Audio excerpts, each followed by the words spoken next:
I've been a captain for 12 years. And for the last 7 years, I've been a captain at the technical rescue team, riding on a heavy rescue, doing all the fun stuff that you see on TV. People like to think that every firefighter, every fire department does the stuff that they see on Chicago Fire or that TV show 911.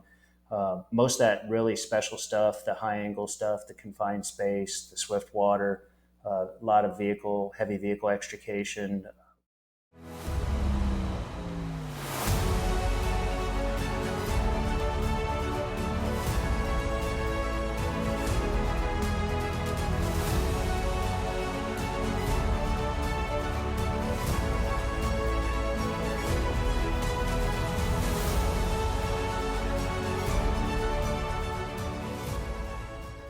Cool. Kevin, thanks for joining me on the podcast, man. Happy to have you on here. It'll be cool to talk about your background, what you're doing, and just share your life experience because it's slightly different than most people I've had on the podcast thus far. Can you just give everyone kind of the 60-second elevator pitch of who you are and what you're doing?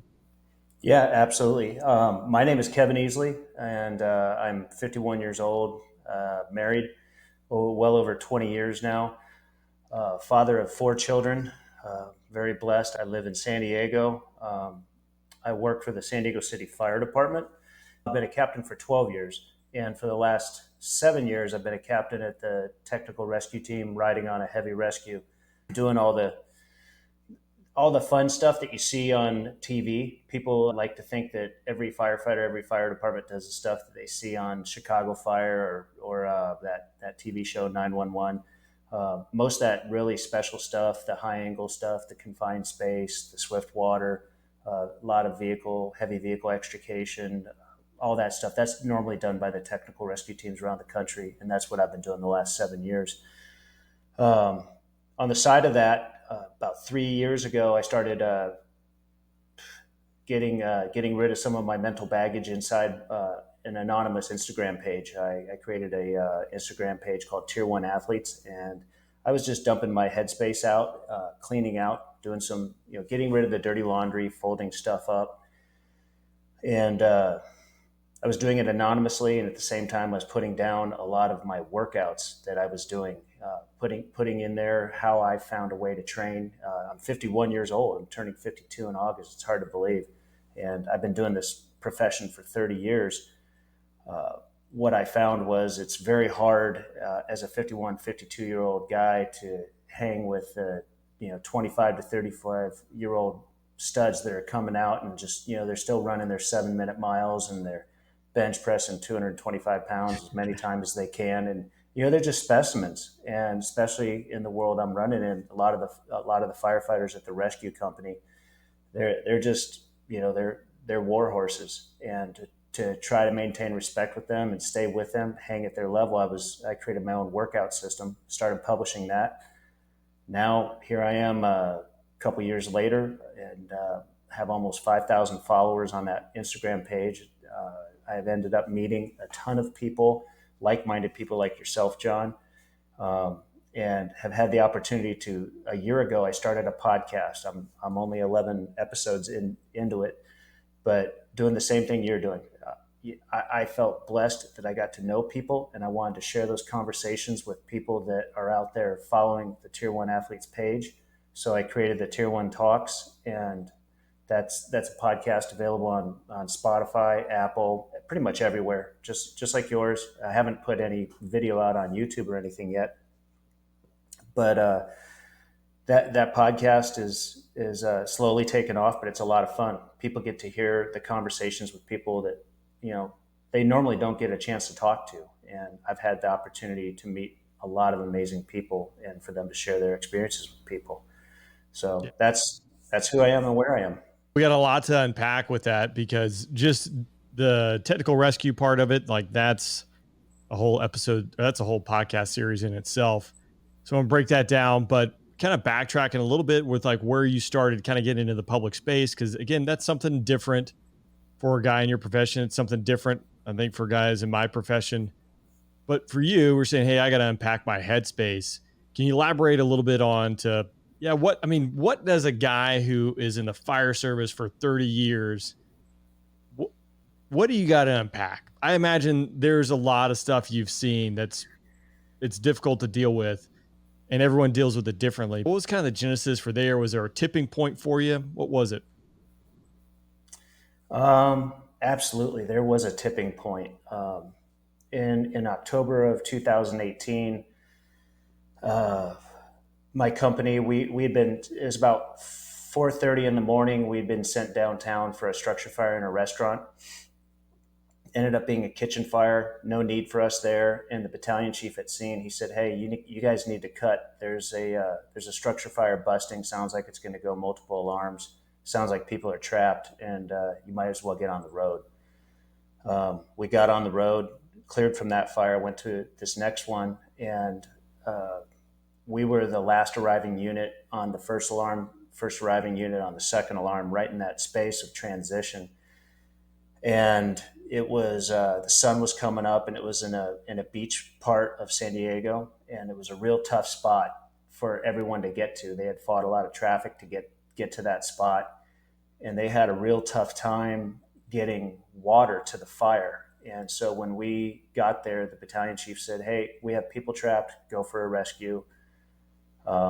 It was a real strange building layout. People that don't fight fire probably won't understand too much, but in layman's terms, like we always call the front the alpha side, the back is the Charlie side.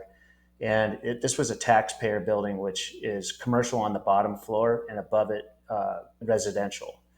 So it was a residential fire on the second floor with a third floor granny flat on the top. And the entrance was on the Charlie side, which is the back side. And the fire engines and the ladder trucks were all on the front alpha side. And they were trying to stretch lines to get up the stairs on the back. When they did that, uh, the stretch was so long they came up short, and so the nozzleman of the first nozzle was stuck between first and second floor, and we passed him.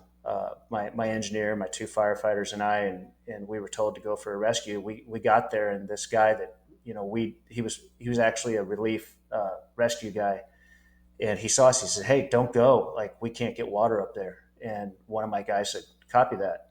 Yeah, we're going." He says, "No, really, I can't get water up there. You're going up without a hose line." And my guy said, "Yeah, copy that." And we went. And that guy and I got to the second floor landing, and my engineer and the other firefighter stayed on the second floor. And my firefighter partner and I, we went to the third floor. We went up a staircase that was actually burning. Got up to the third floor, searched the granny flat. It had burned through. Um, Came down, zero visibility, and then we started searching aside.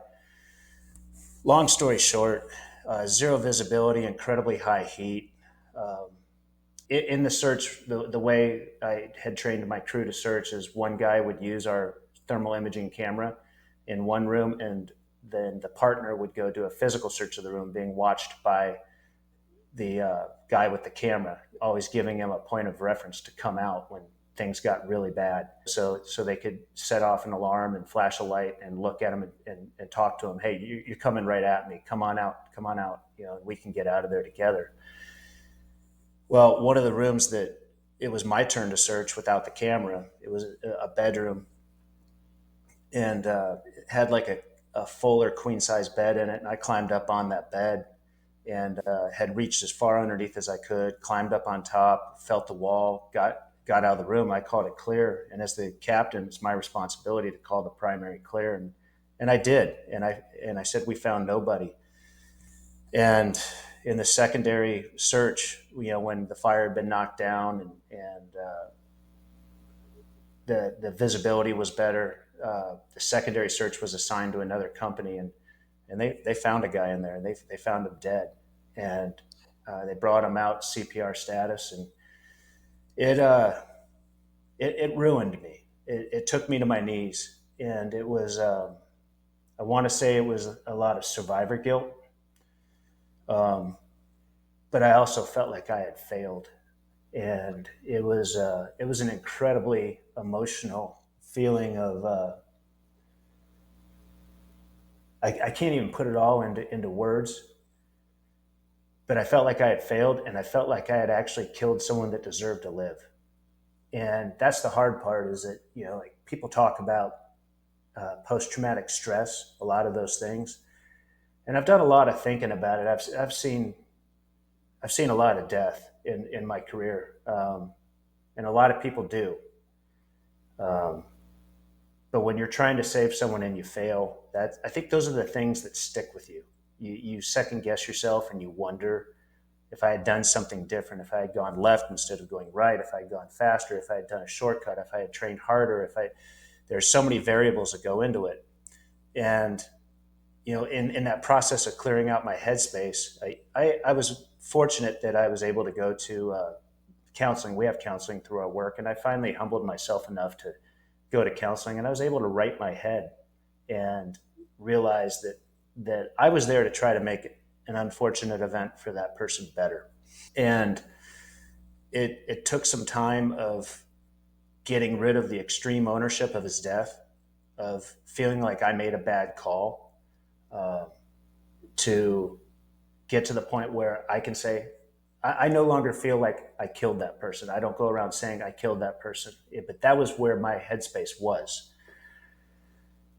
And that's not fair to myself. It's not fair to my family. And it's not fair to that person. I did not do a violent act to that person to take their life. I was actually trying to remove them from that violent act, and just, I was not successful. But, you know, me and my guys, we risked everything to try to give that person a chance. It just did not work out. So counseling, which I think is the one thing now that I hear a lot of guys talking about openly, which I think is huge, because the situation you described there, I mean, you got handed a shit sandwich, right? The best, I mean, the joke in the flying world, at least the fighter world, the supervisor of flying, he's the pilot who's sitting in the tower.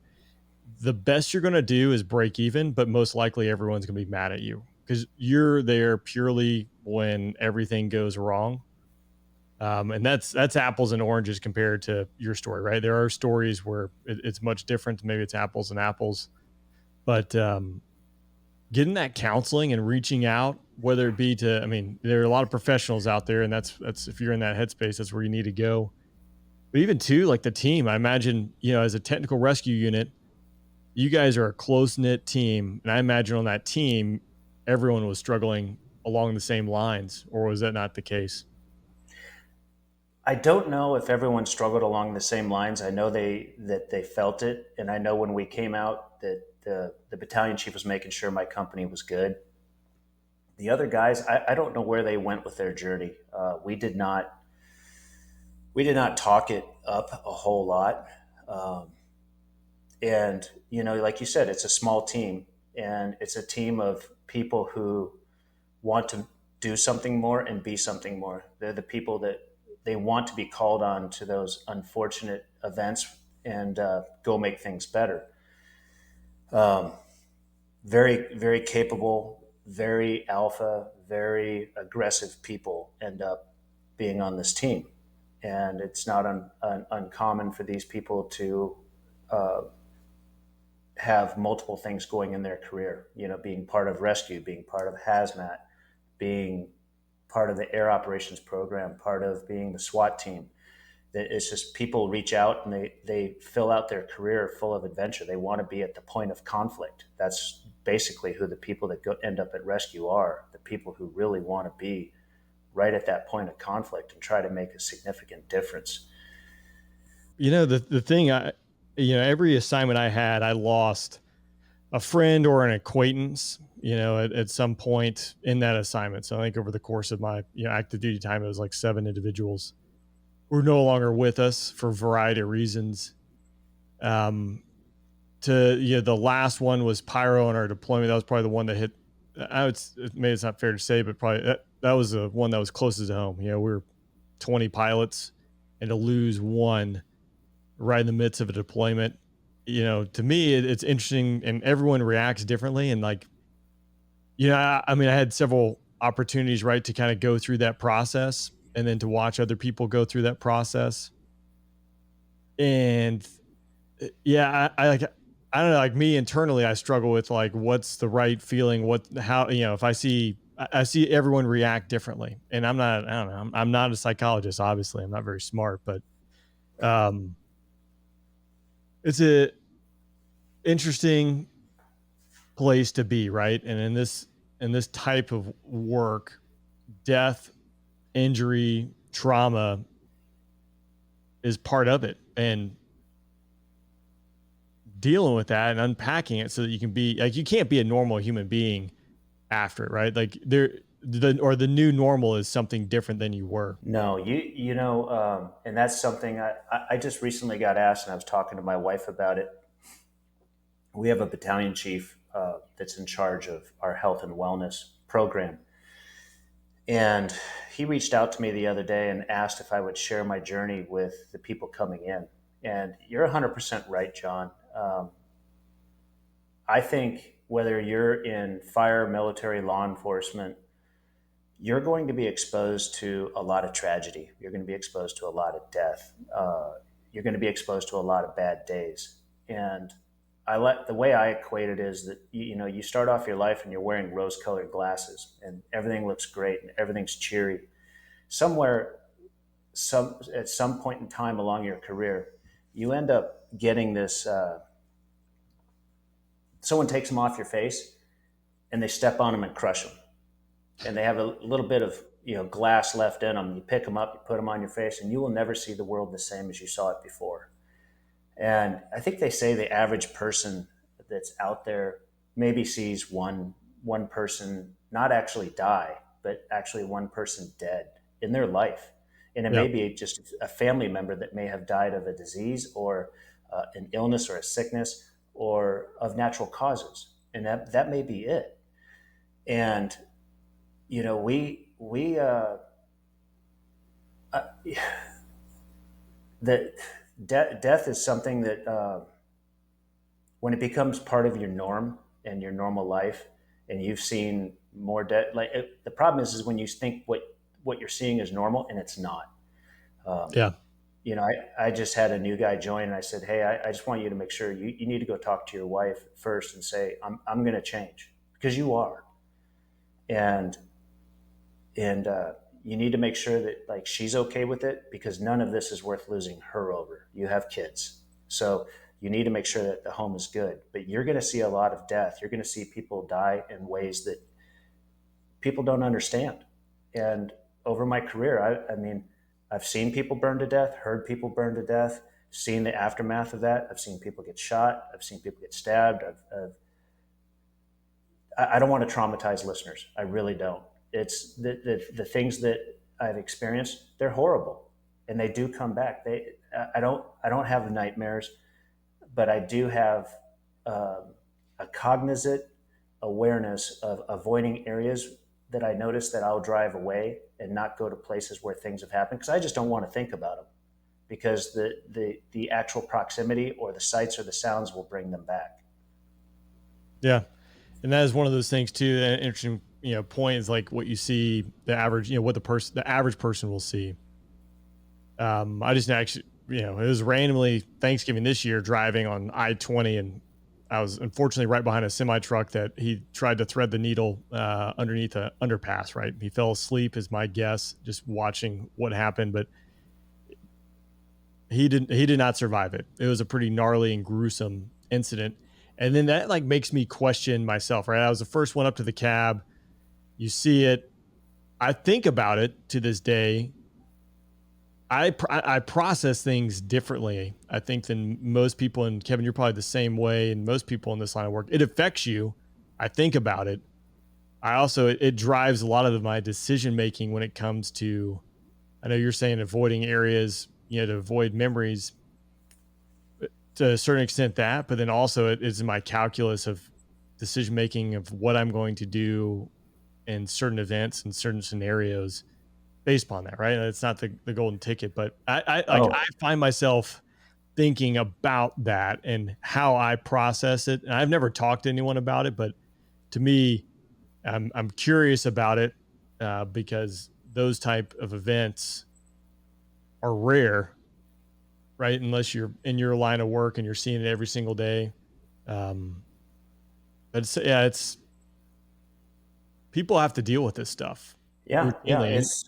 it is, and it's been my privilege to deal with that stuff for other people, to be there to try to make a difference, to try to pull people out of those bad situations. But like you said, when you process it, it does change you. And unfortunately, with your wife and your children, or your spouse, I should say, there are women involved in my career as well.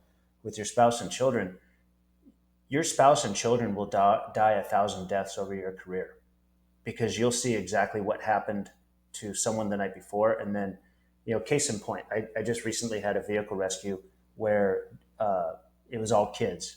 Everyone was under the age of 21. There were 9 people involved. 2 cars went head on, driver to driver, both going Yeah. 60 miles an hour. And we fought like hell to get the drivers out. And they both ended up passing. And the one that we had a lot of trouble getting out drives a Toyota Camry.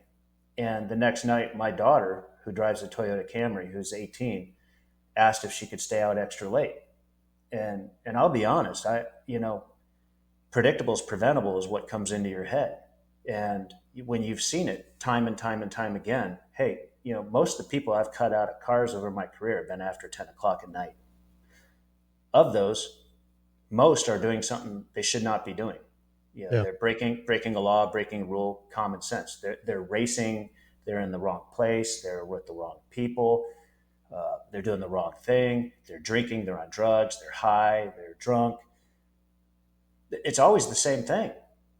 And then of that 10% that happens in the daytime, it's still people doing the wrong things. Alcohol is often involved, not as often, but it's someone texting on their phone that drives under a semi, that kind of thing. So when your kids go to do those things, and you start seeing your children or your spouse do the things that you've seen cause problems, that it's a horror. It's a horror that you snap at, and you just go, hey, don't do that. And they don't understand why you're saying don't do that. But to you, it's personal, and to them, they just think like, what's wrong with this guy? And it's that. I think that's the biggest part, is that any normal human being, you join a profession, whether it's military, law enforcement, fire service, and you're 20 years old, and you're 20, 21, anywhere between 18 and 22. Normally, people try to start, and you know, in our country, people say you're an adult at 18. Then they say you get an extra privilege of alcohol consumption at 21, and now you're a full-fledged adult. Well, who you are at that 21 is not going to be who you are at 30, and who you are at 30 is not going to be who you are at 40, and who you are at 40 is not going to be who you are at 50. And I know that because I look back, and I've changed over these five Yeah. decades.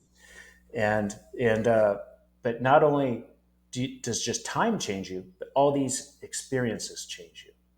And so you end up having to um, take compass bearing checks on your relationships.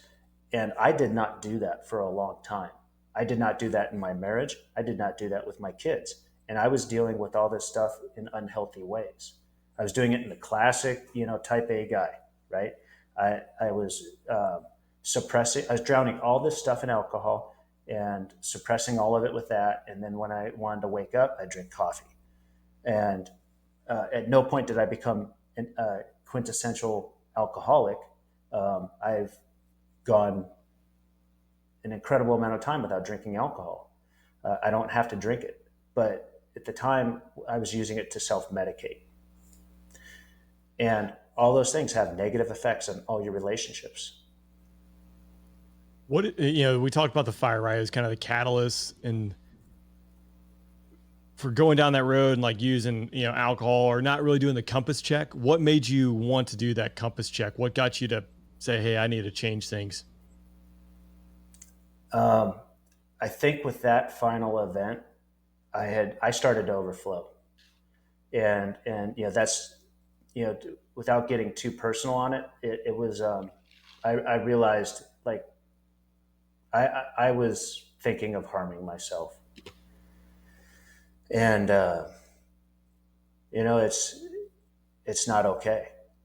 And I mean, honestly, like it's hard for me to believe I'm sitting here talking about it on this conversation, but I guess it's part of my therapy of finally getting it out. It was I was at the darkest, worst part of my life, and from the outside looking in, everyone would think that my life was perfect. I have a great profession where I make good money. It's a noble profession with respect that comes with it. I have this marriage to this beautiful woman with four amazing kids. Great house. Everything looks perfect on the outside. Problem was inside, I was dying inside. Well, you're not the. I mean, but you're not alone in that. I mean, I know three people, close friends throughout, and family, or tied to my family that have committed suicide in my lifetime. And looking at it, I never would have imagined. In fact, the first instance of it is we were like, that's the last person we ever would have thought would have done that, right? But everyone struggles with demons, and everyone handles it differently. So the fact you're sharing it, I think, is huge, because you're not the first person to have those thoughts, right? And hopefully someone hears this and realize that, there is light at the end of the tunnel, and it just requires a course correction. And I haven't been there, right? But I imagine it's a lot of work to climb out of that hole, but I think you can attest it's probably worth it. It's absolutely worth it. And and like you said, it is common. It's common in the professions. I just recorded a podcast with a friend of mine, Jason Gardner, who was a SEAL, and he made 30 years and retired. And he's part of the Echelon Front Leadership Program. And in our conversation, we were talking about it, and he had a really good point. When your car's broken, you go to a mechanic. When your knee's dislocated, you go to an orthopedic surgeon.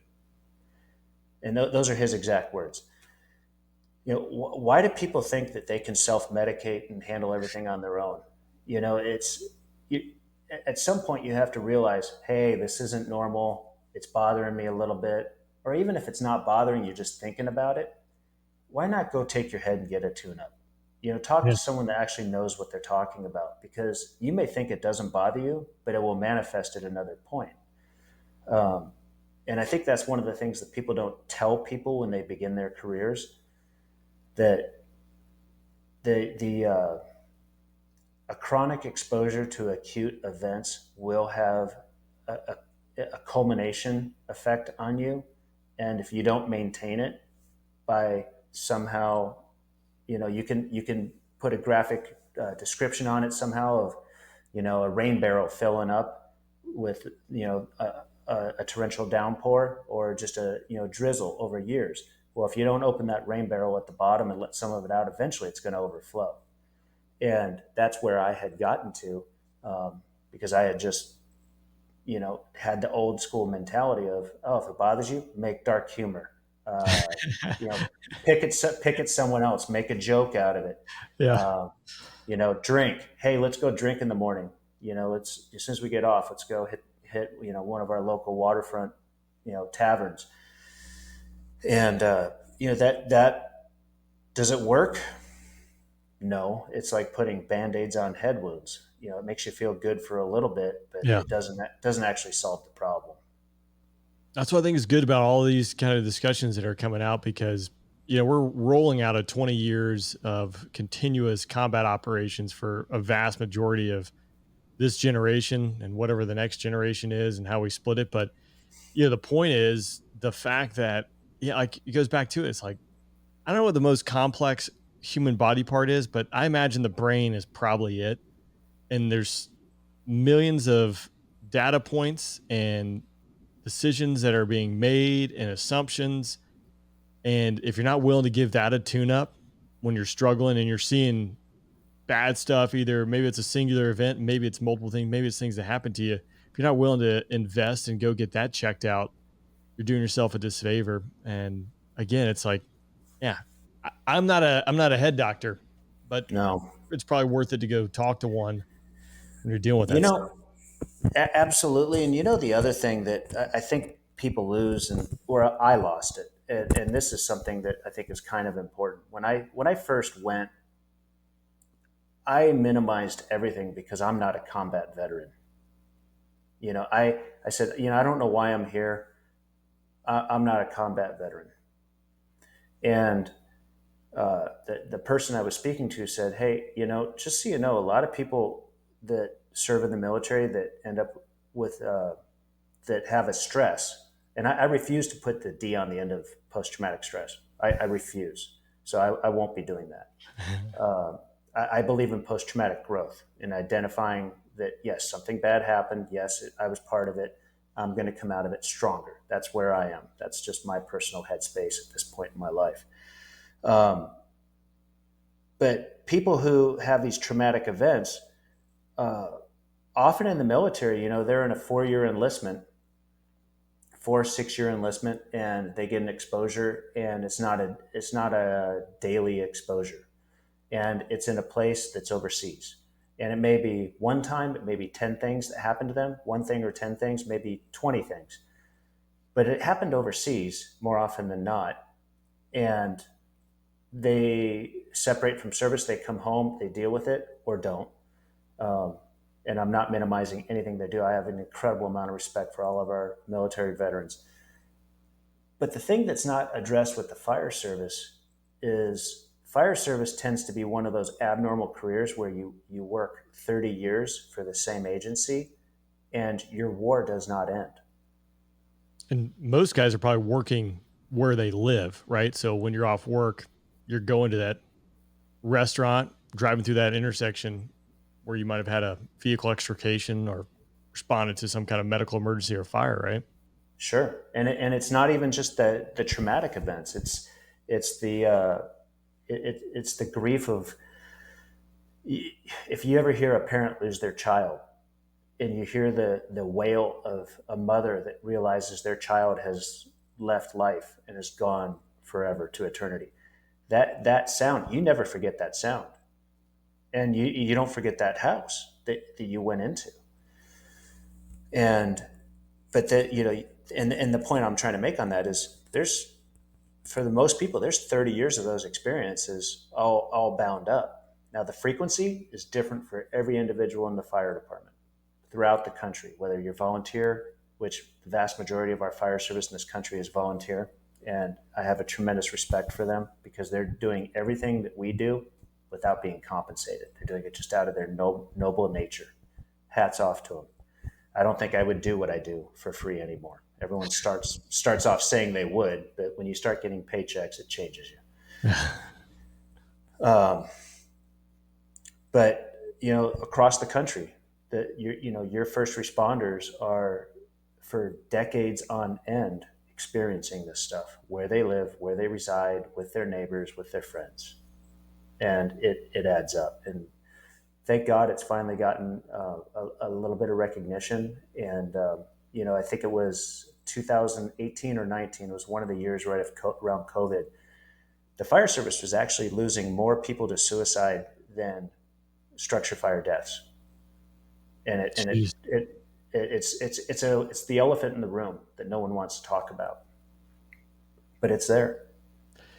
Um, and I know at one point too, like this is random, but like heart attacks were a big concern in the fire service. I'm sure they're still there, because most Americans are not quite that fit. And you go into a structure fire, you're wearing all the gear, breathing oxygen or breathing air, Yeah. like your heart rate's up. That's a really strenuous time on the body.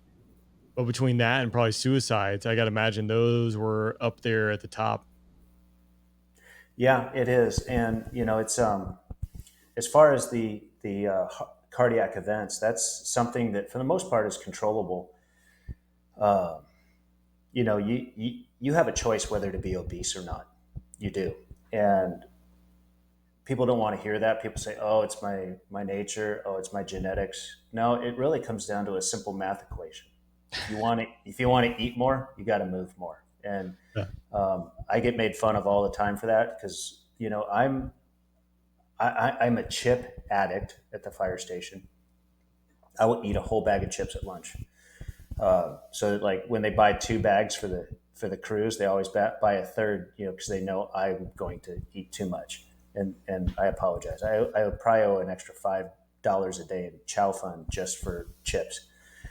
Um, but I'll work out 3 times a day at work for that reason. I'll run 5 miles. Whether I get interrupted or not, I'll finish my 5 mile run. I hit the weights first thing in the morning, right when I get in. And then often we do a conditioning circuit of 20 to 30 minutes as a crew in the afternoon. And that's in addition to, post workout mobility. But my goal has always been that I'm not going to let the weight of my gear stop me from getting a chance to do good work. I'm not going to let my conditioning take me out of the game. And I saw a really great post. Uh, I think it was put out by an Instagram page called Fit to Fight Fire, and they're great fitness guys, and they're really focused on the fire service. And they said, nationwide, there's a big push to wear leather helmets. I've worn a leather helmet my entire career, and it's a traditional thing. It's one of those 150 years of tradition, unimpeded by progress type things that the fire service does. It's the American Ben Franklin leather helmet. Well, those helmets run anywhere between $700 to $900 now, and Jeez. they put out a poster of a guy working, and you have to buy them yourself. The cities don't buy them for you. You have to buy your own leather helmet. So they put out a post that of a guy, bent over on his knees, holding his knees with his bottle on, breathing hard through his mask, and it says, don't put your $5 fitness underneath your $700 helmet. And it's Yeah. so true that that it changed. Our fitness is paramount in the fire service. If you don't want to be a liability, then you've got to work out and do everything you can to be an asset. Because if we have to stop because you can't go anymore, then you're stopping the team. It Right. just comes down to that. So, and people are counting on you. That's people on their worst day are counting on you to be able to rescue them, to Yep. save them from their horrible event. How would you feel if somebody I have not had the opportunity, and I pray to God I never will, that I physically cannot rescue someone because I'm exhausted. Yeah. That would be a horrible feeling. I kind of want to spin it around too and talk about technical rescue. I know we went down a rabbit hole with that, which I think which is good and a lot of value into it. But I want to paint too for those who really don't understand what technical rescue is. Like a major city like San Diego, I think the city of Atlanta has one technical rescue truck, and I might be wrong there, but it's one station. They got the technical rescue. Obviously, it's a crew there, but they're going to every structure fire, every complex rescue vehicle wreck that's nasty and gnarly. But is San Diego kind of the same? Yeah, we're built roughly the same. Just recently, unfortunately, in my opinion, we got taken off of every commercial fire. We go to every multiple alarm fire and every high rise fire now. At one point, we were going to every commercial fire that was not a house. And it was a lot of cancels, and it became very political, a lot of turnarounds. So people decided to take us off that response. I think that was a negative.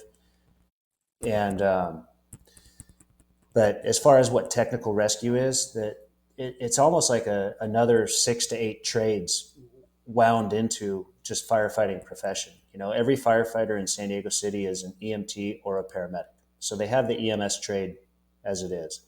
Then every firefighter, and when I say firefighter, I mean everyone that's in the operational ranks, which we use the term firefighter for the back seat, and we carry 2 of those on every rig. And then we have an engineer that drives. That's the first promotional position from the back seat. And then we have captains in the right front seat. That's my position.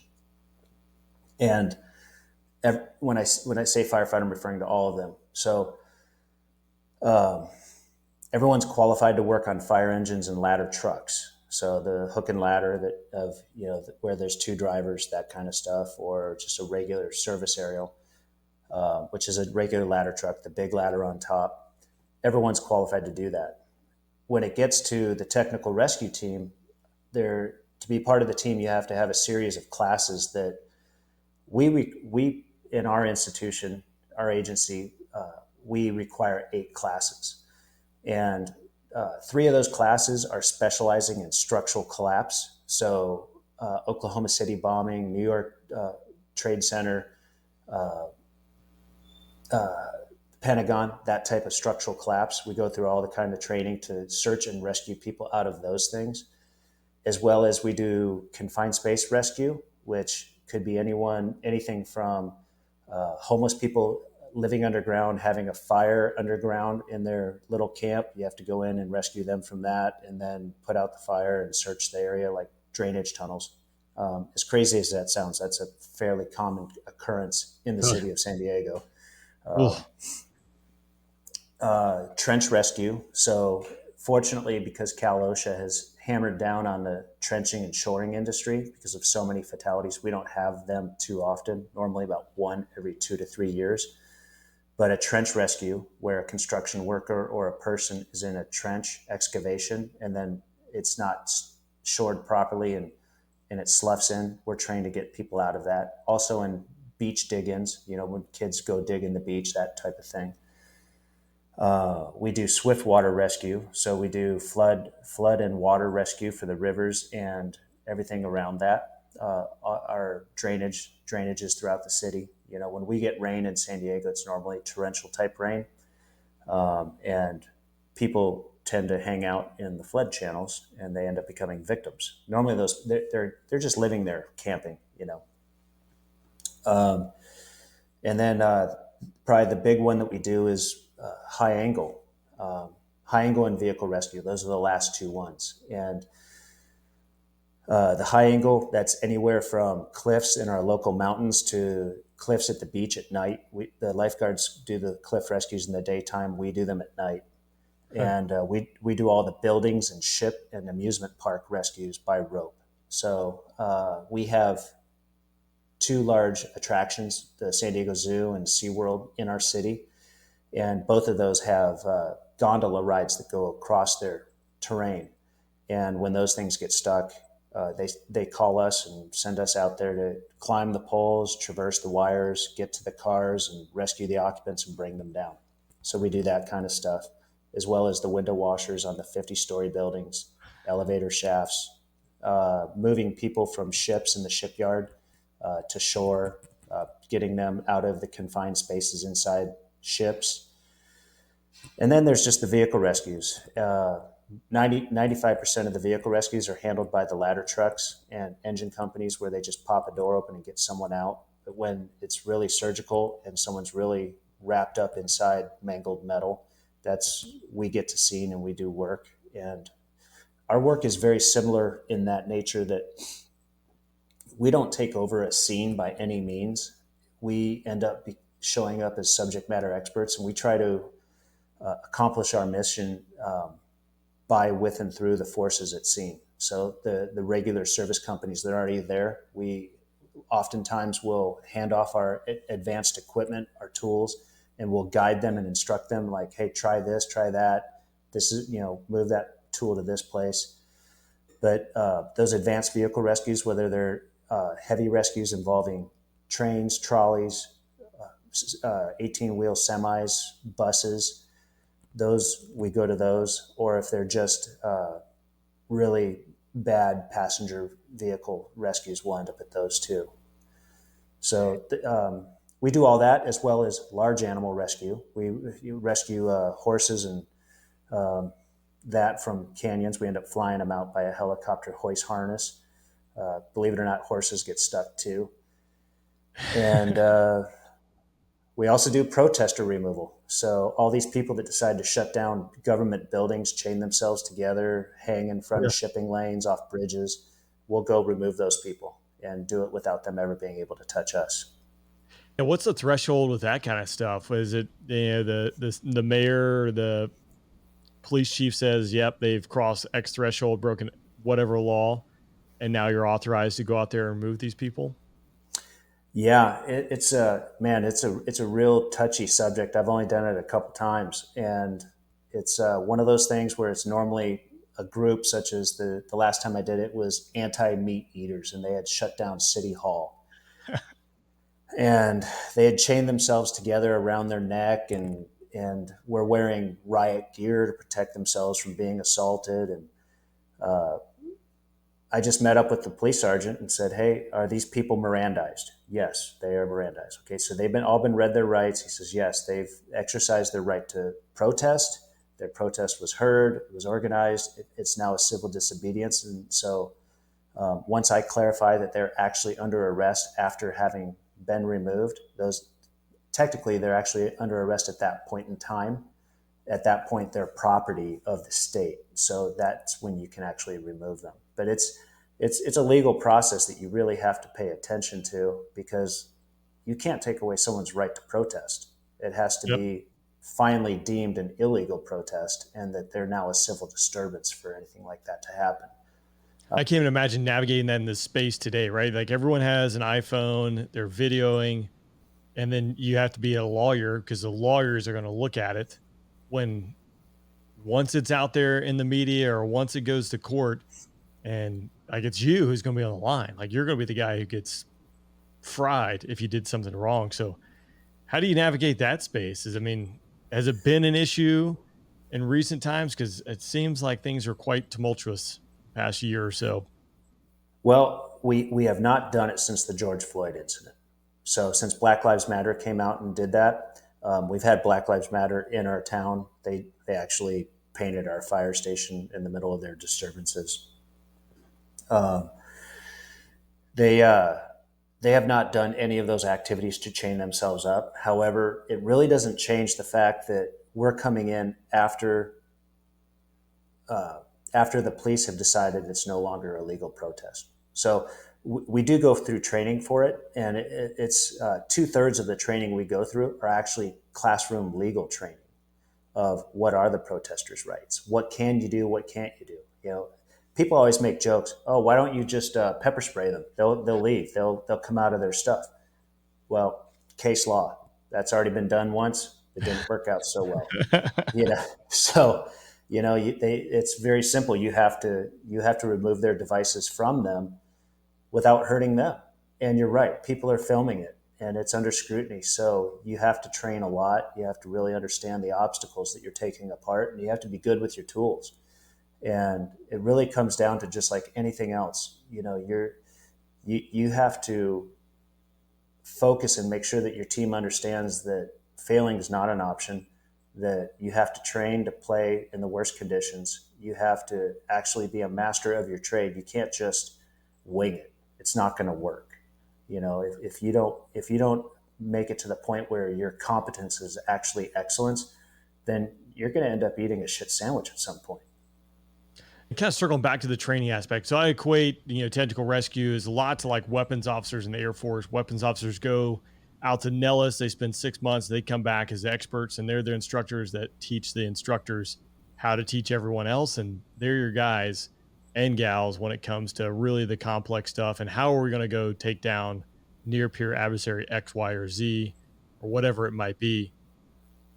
What is the timeline to go like, hey, you've now been selected to go to technical rescue from that point to actually being fully qualified on the rig? Well, first, I think you have to have the mindset in our trade, and I like to tell this to people, that if you ever think you've arrived, you haven't. Um, you're never good enough. Never believe you're good enough. Always be self-reflective and look at how you can be better.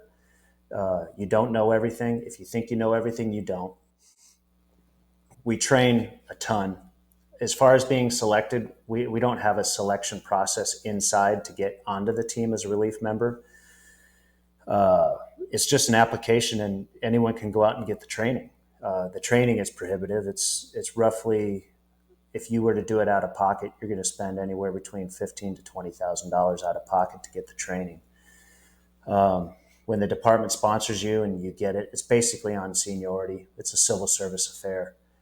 So people get it based on seniority. And then if they come in, it's up to the captains to make sure that, you know, these people have the skill sets that are necessary to be on the rig. And the way we like to run it is we have a before we move them from the fire engine onto the heavy rescue, we have a routine that we've developed on with my partner captains over the years, that we have set up 50 drills that we make sure that we cover every single skill set that everyone's supposed to know. Then we explained how all the concepts that we would apply those skill sets. So every skill that they were exposed to through their training, we now show them different concepts and how they could be applied.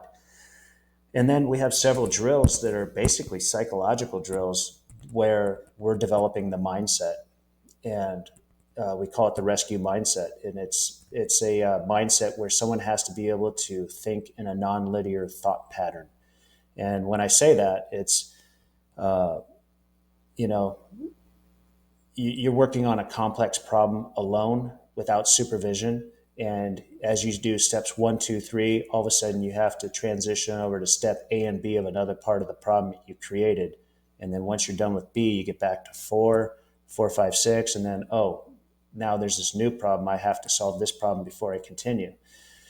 And if people can't work through that with composure and learn how to assess the situation, prioritize their tasks, prioritize the sequence of their events, remove the cancers and obstacles from their thought pattern or their logical conclusion of the problem that they're trying to solve, and then execute their plan, then they just don't work out and they don't end up fitting in. And then, like I said earlier, they become more of a liability than an asset.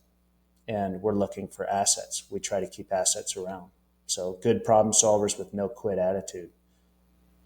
What is the most challenging part of getting to that point? Is it the problem solving? Because I imagine there are a lot of guys out there and gals that, they got the left hand, right hand monkey skills and the brute force strength to get through some of this stuff. But it seems like the problem solving, that's got to be one of the most challenging aspects of that job, I would imagine.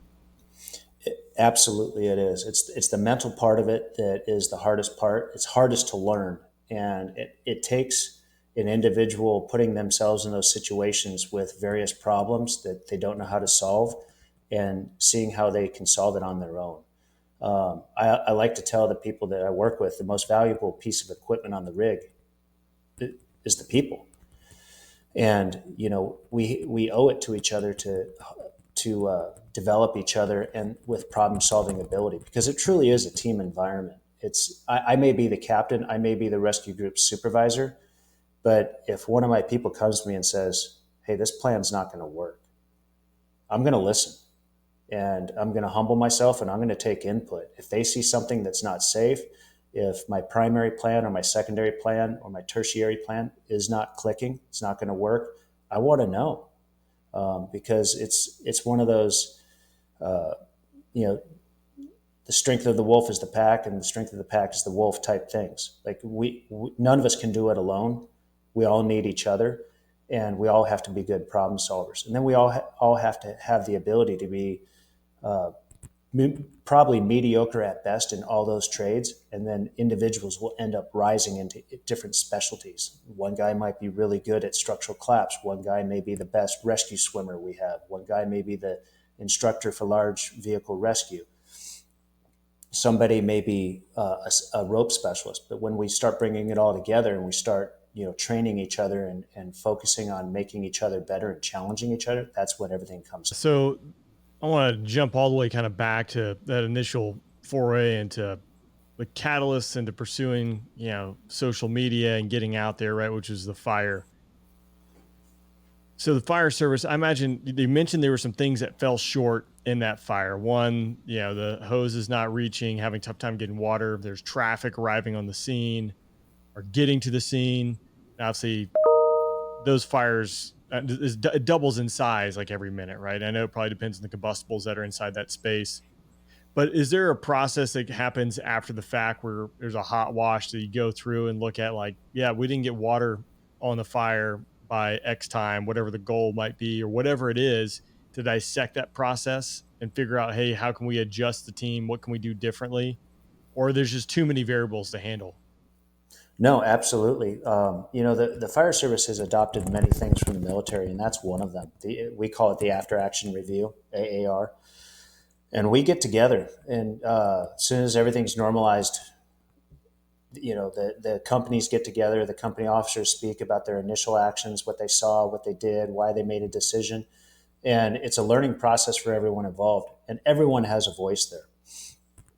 So yeah, we do that. And then inside my team personally, we use the basic concept that's came from air operations, which is crew resource management, which kind of parallels in. But we make sure that we do those AARs, and we try to learn from every event. Every time we go out the door, if to any incident of significance, there's an AAR, if that makes sense. It sounds like doing it right, where the rank kind of comes off in the debrief is what we like to say, at least in the fighter pilot world, because it doesn't matter if it's the colonel who's sitting across the table. If he didn't meet his contracts, like, we're going to dig into why he didn't meet his contracts, right? Maybe it was my poor briefing. Maybe it was a lack of capabilities or something wasn't clear in the game plan. But everyone gets held to the same standard when it comes down to it, because really you're trying to drive home what is the causal factor. What is the root cause? What are causal factors in this so that we can make it better? We can prevent it from happening the next time. Absolutely. And, it's one of those things that it's a great opportunity to readdress SOGs and SOPs. And, for those that are listening and don't understand what I'm saying, a standard operating guideline or a standard operating procedure. The difference being a procedure has to be adhered to, a guideline is a recommendation. Our fire department works mostly on guideline. However, because the fire ground is so dynamic, when we say fire ground, that refers to any incident, whether it's medical, fire, or rescue or hazardous material. It's still the same thing.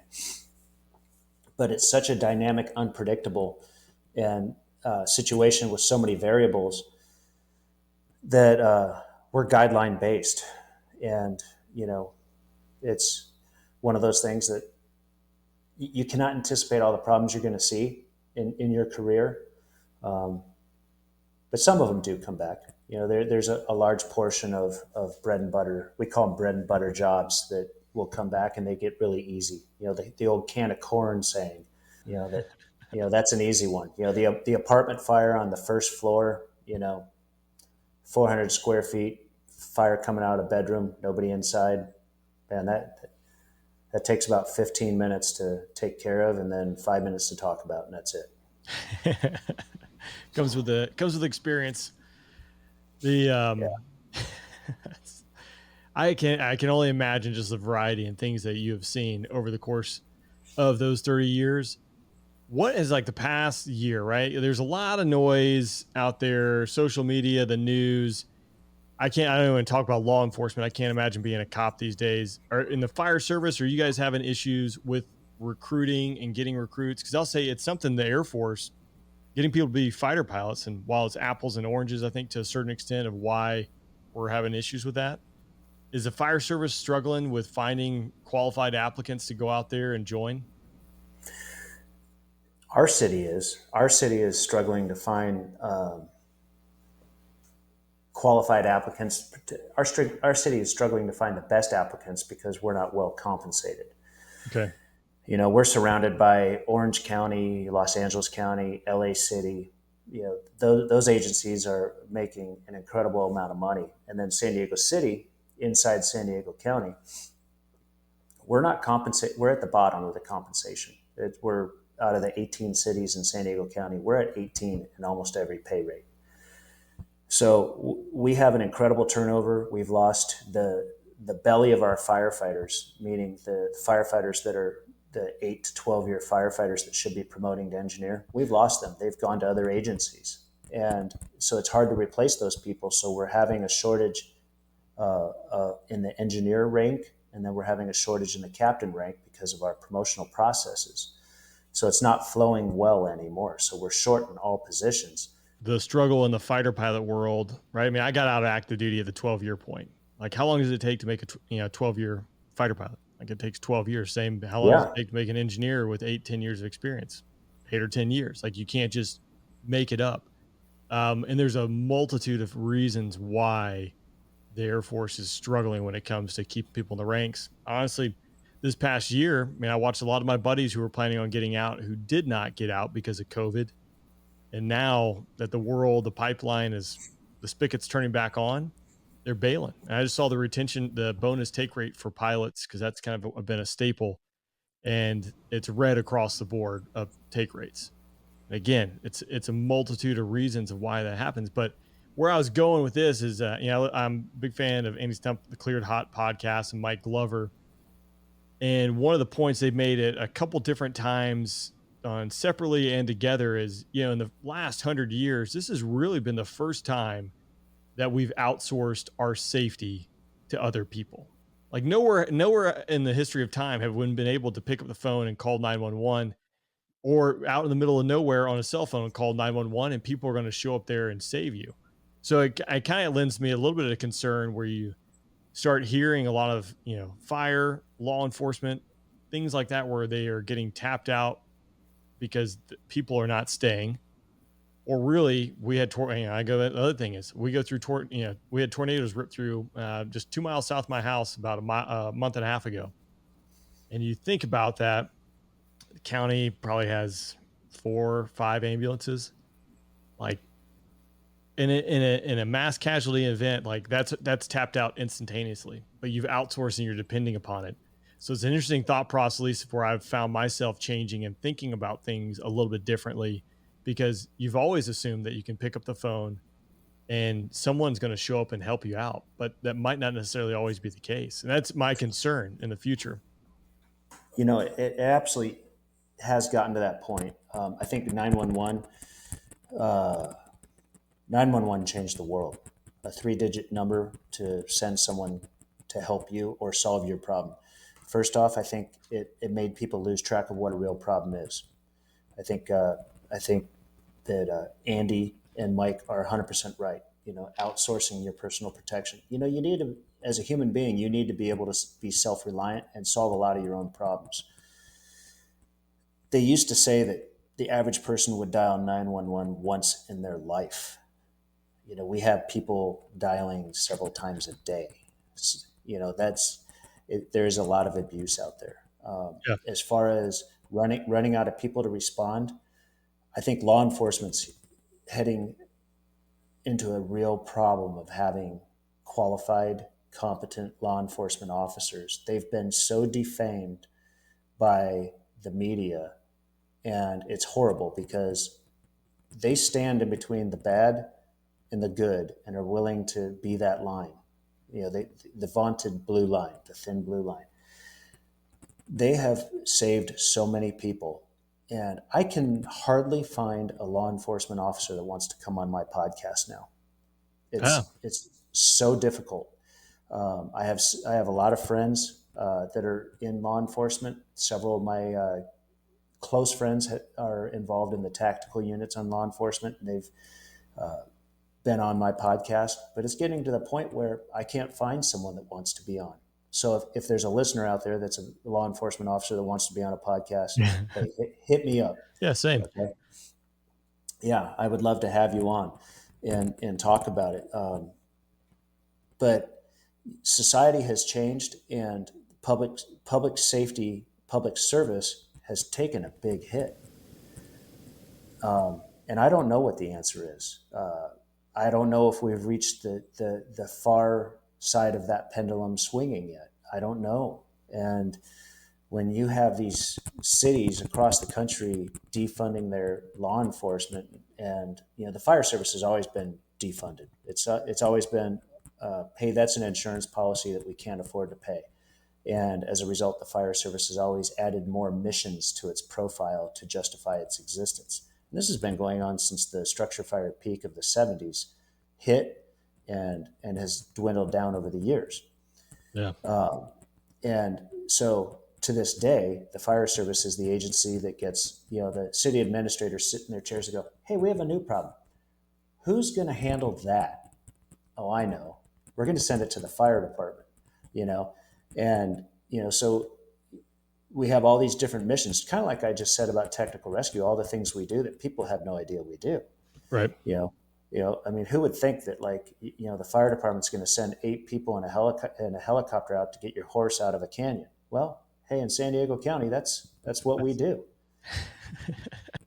I kind of went off a tangent there. I think it's good. And I'm not, like you said, I'm not the expert in this, right? Like, I don't know. I've never been a cop. I have several friends that are cops. I've talked to them about it. And, again, I go to some of the stuff I've listened to, some guys I respect, and Mike Glover and Andy Stubb would be two of them. And I think they made a good point of, it comes down to training, right? There are definitely issues everywhere. Every organization has bad apples, like the hands down, right? Those are going to exist. And that's not to jump down the politics route, but one of like the big picture broad brush thing is like, if you just think about like a SEAL team or a unit that's rotating in and out doing high tempo operations in bad guy land, they're spending 6 months deployed, but prior to that deployment they're spending 18 months doing all sorts of training. Like, I don't know what a cop gets. A cop goes to the academy and then, maybe depending on the department, has 6 weeks or a year, I'm guessing, riding along that's supervised, and they're cut loose. They probably shoot twice a year plus whatever they want to do on their own. And then you throw them in a life or death situation. Like, I don't care who you are. Like, you're up against like really poor odds of performing well, right? Like, you're not getting those constant reps and constant stress. So it's like the opposite. Like, you need to spend more money on training and allocate more resources, is my opinion. But no one cares about my opinion, I guess. Well, I agree with you 100%. First off, like as far as cop shooting, I think the average AR enthusiast puts more rounds down range per month than the average Yeah. police officer. And they're better shots. The average guy like you or I probably spends more time in a jiu-jitsu gym rolling around than the average cop does with combatives. Um, they don't get the time doing what they're supposed to be doing, and they also are expected to solve all these domestic problems and intervene in all these disputes between the neighbors, between husband and wife. And I mean, those things, they escalate so quickly. I mean, in your own family, you end up in arguments with your wife, your children, your parents, and Right. they become heated so quick. Imagine being an arriving officer that's been sent there to settle that dispute. What kind of training do you get to actually do that? And this silly notion that's out there of like, oh, we're going to send qualified counselors out to these events. Talk about someone, like some 5'6", 110-pound woman getting a screwdriver in her eye. Yeah. That's coming, America. Yep. If you want to replace your law enforcement with those people, you're going to see some ugliness, because those heated events become very violent real quick. Well, it goes back to that whole concept, right? I think we don't really know what problems are. I mean, most people in America don't know what problems are until you go see how other people live in other worlds. Like, I've never worried about someone kicking the door down and dragging me out in the middle of the night because I disagreed with something they said and I publicized it, right? Or I just was from the wrong clan or whatever it might be. And out the door I go, and me and my family are going to get murdered, right? Like, that stuff happens still in countries across the world. And that's an extreme scenario. But the fact is, there are a lot of people out there who want to do bad things, and they're not going to respect your space, your feelings, your thoughts, your property, your life, because they value their needs over you, right? And that's, the cops are there to keep the rules enforced. And it goes back to, I mean, I said, SEALs, Delta guys, I mean, fighter pilots, same way. Like, you spend 18 months, 2 years doing every single day, flying, doing sims, briefing, going through scenarios, building new scenarios, training, going out, integrating with other platforms, so that when you go do fight, it's a new dynamic, they're new variables, but you have tools in your tool bag for you to be able to react. And it comes back to that training. If you just went and learned how to fly and then you go into combat, like, it's not going to work out too well for you. No, no, and that's true. It's true in our trade as well. That we train every day. We put a couple 2 to 4 hours of manipulative training in, readdressing all of our infrequent events and tools and methodologies daily. We do that because we have to. Because hey, the next time it happens, it's going to be in an austere environment, and it's not going to be easy. The lights aren't going to be on. The weather's not going to be 72 and blue, and there's going to be people's lives in peril. So, training, training, training. You can't get enough in law enforcement, fire, military. You just can't. If Obviously, that's the challenge of the police, right? Is the fact that Yeah, it's not like the fire service where if you're not on call, like you're in the fire station, so you can train, right? Until the call comes out and you go. But cops, they're showing up, they get the brief, and then they're out on patrol. Like there's just, you either need more of them to be able to afford the opportunity to take down days for training days or what. Again, I don't have the answers, but it's interesting times. And that is down. We went down the rabbit hole on that one for sure. Yeah. Well, to close that one out, if I were president and I was writing all these executive orders of what I would do, I would put 20% of their work week goes to development of their non-lethal combatives and counseling. It's that Yeah. simple. So 1 out of every 5 work days, they shoot, they do their lethal, they do their non-lethals, and they go to conflict resolution training. So 20% of their It's time. It's the old adage, right? Like everyone has a plan until they get punched in the face. It translates across the board, but having the training and having the tools and the tool bag to fall back on when that happens to adjust the game plan or build the game plan, hopefully you already got it built. I think it's vital. And the fact of the matter is, like, you have to have time available where you can go out there and train and do it. And I think that's a disservice that's done to law enforcement across the country for that fact. Absolutely. Everybody has to have slides in their Rolodex, Yeah. situations they've been in to refer to. And if they're not real, they have to be simulated. Um, and, all these professions nowadays, they're very fortunate. They have YouTube. There's, because like everyone has cell phones. So, man, there's thousands of events out there on YouTube that you can review daily. But they still need to be compensated for their time and have programs offered to them. I know that I think it's Mitch Aguiar. He does Adopt a Cop BJJ. You Okay. know, he does fundraising to send cops to jujitsu training, to Yeah. It's huge. non-lethal. It's huge. They need it. So, but yeah, we definitely went down that rabbit hole. Yeah. I agree. Yeah. That's good. As a fire captain, what's the toughest part of your job? Oh wow, talk about a question that getting punched in the face. Boom. Everyone's got a plan, right? Until they get punched in the face. Yeah, um, I think the toughest part of being a fire captain, there's a couple parts to that answer. One, discretion, knowing to have discretion, uh, knowing how to resolve the issues that you're presented with daily because you are a manager. You're mid-level management. You live with your peers, and you have to have that relationship with your peers to be able to operate with them and to lead them. And at the same time, you have to uphold the norms and values and policies of the agency employing you. In addition to that, and it kind of ties in, earning your bugles, that doing the hard right instead of the easy wrong, even though it's going to have people think differently of you. That and it's not often that hard right is to get people to be more aggressive. It's taking the side that's not always seen as team based, not always having your guys back. You have to see the big picture. There is right and wrong, and um, you have to know what is right and be able to go that direction. Sometimes you're going to lose popularity over it, whether it's training more, not taking your guys to coffee. It sounds like silly issues, but or you know, taking the civilian side of a complaint, you know, that type of thing. Validating people. How do you manage that? And how do you deal with the fact when one, you might take a stance or and you might drive the team down a certain path against what they want to do because yeah, you sided with the civilian complaint. So how do you manage that?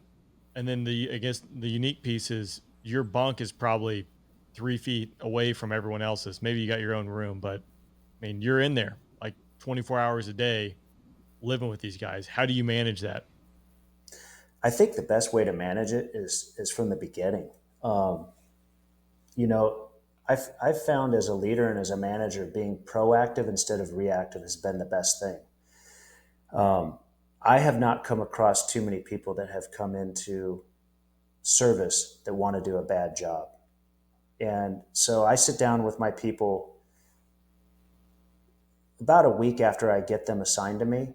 And I say, okay, we've had our first week together. Did you enjoy work? Yeah, sure. Yeah. Okay, well, go on your days off. Hey, when you come back, I want to sit down with you and I want you to give me your expectations as your leader.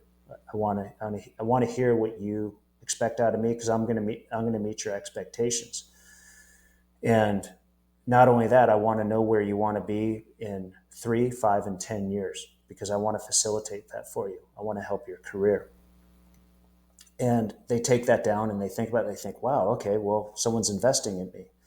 And then I say, at the same time, I want to sit down with you and I want to let you know what my expectations are.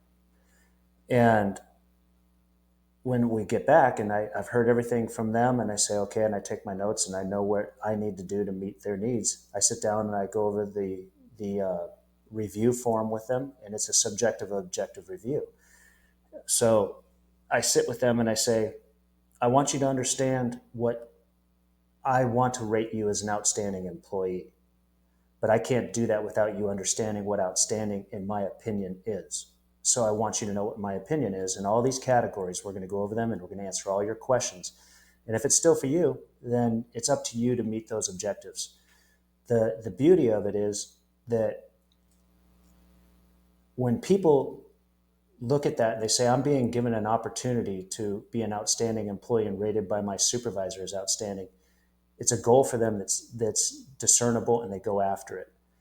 Not only that, but an outstanding employee allows a supervisor to also be friends. It's like raising kids. The relationship changes when when everyone understands where their limits are, what their expectations are. And so when you get those people to say, I'm doing exactly what you said, and I buy in, I agree, it changes from being in charge to being the peer leader. And when the peer leader is doing that, you have an amazing relationship. And something that came out of it's a saying that came out of Echelon Front, my buddy Jason Gardner. Relationships equal mission success, and it's true. And so, if you don't build those relationships ahead of time, and you don't guide the way and live the standard that you expect of your subordinates, then they won't respect you, they won't follow you, and then you're going to have all those problems. So, in the long-winded answer, instead of being reactive, be proactive. Build it into your life.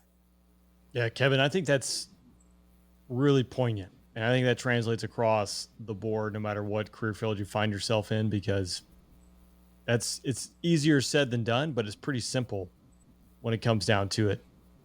I just lay out the expectations.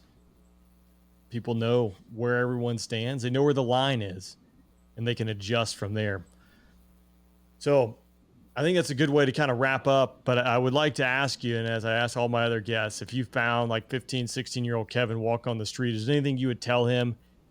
Advice, something to change, do something different, or keep it the same? I think the biggest thing would be advice, and that is I have regrets. I have regrets in life. And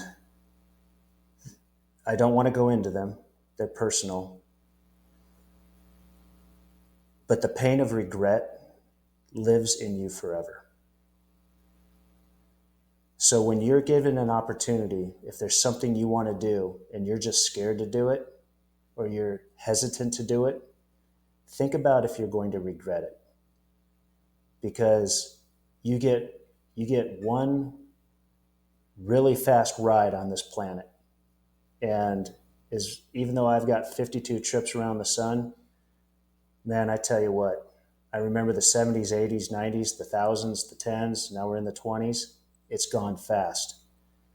And I have regrets about windows of opportunity that have came and closed in my life that I will never get back. They hurt.